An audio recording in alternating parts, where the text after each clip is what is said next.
जनतेने महायुतीला दिलेला कौल हा ऐतिहासिक आहे. गेली 2.5 वर्ष राज्याचा सर्वांगीण विकास करताना सर्व घटकांना सोबत घेत काम आणि विकासाला प्राधान्य दिल्याने हे यश प्राप्त झाले.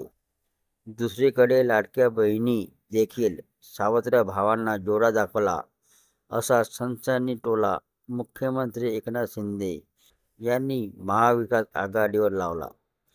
घरी बसून सरकार चालवता येत नाही असा चिमटा काढत जनतेच्या न्यायालयात न्याय मागणाऱ्यांचा कार्यक्रम झाला अशा शब्दात शिंदे यांनी शिवसेना ठाकरे पक्षप्रमुख उद्धव ठाकरेंवर टीकास्त्र सोडले. वर्षा निवासस्थानी झालेल्या या महायुतीच्या वरिष्ठ नेत्यांची संयुक्त पत्रकार परिषदेसाठी उपमुख्यमंत्री देवेंद्र फडणवीस, उपमुख्यमंत्री अजित पवार, रिपाईचे नेते रामदास आठवले आणि इतर नेते उपस्थित होते.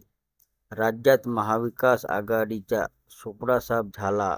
निवडणूक लोकांनी हातात घेतली. लाडकी बहीण, लाडका भाऊ, लाडका शेतकरी यांनी मतांच्या प्रेमाचा वर्षाव केला. महाविकास आघाडीने रोखून धरलेली विकास कामे आम्ही सुरू केली. विकास आणि कल्याणकारी योजनांची सांगड घालण्याचा प्रयत्न केला. केंद्र सरकार, नरेंद्र मोदी आमच्या पाठीशी उभे राहिले. आमची नियत साफ आणि स्वच्छ होती, म्हणूनच लोकांनी दिवसाचे राजकारण धुडकावून लावले, असे मुख्यमंत्री एकनाथ शिंदे म्हणाले. खरी शिवसेना आमचीच. पक्षात फूट पाडल्यानंतर शिवसेना कोणाची हा निर्णय जनतेच्या न्यायालयात जाऊन घेणार असा धोशा काहींनी लावला होता.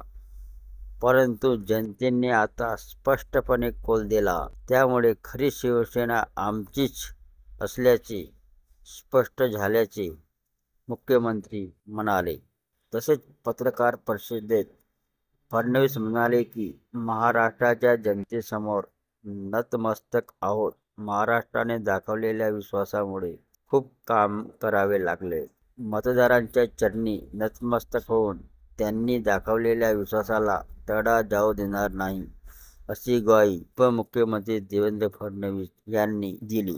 विरोधकांनी आमची टिंगलबाजी केली, असे यावेळी राष्ट्रवादीचे अध्यक्ष अजित पवार म्हणाले. मतदारांनी प्रचंड अशा प्रकारचे यश प्राप्त करून दिले. त्यासाठी महायुतीकडून तमाम महाराष्ट्राच्या जनतेला आम्ही आभार मानतो, असे म्हणत उपमुख्यमंत्री अजित पवार यांनी मतदारांना अभिवादन केले.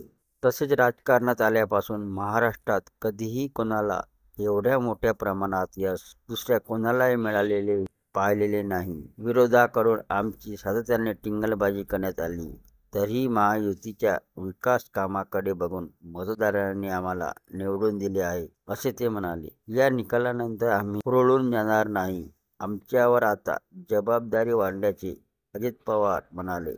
लाडकी बहीण योजना ही गेम चेंजर ठरली. सगळे विरोधक उतारणे पडल्याची टीका अजित पवार यांनी केली. तर ही होती मित्रांनो तुमच्यासाठी निवडणुकीबद्दल छोटीशी आणि महत्त्वपूर्ण अशी माहिती. व्हिडिओ आवडला असेल तर चॅनलला सबस्क्राईब नक्की करा. जय महाराष्ट्र मित्रांनो.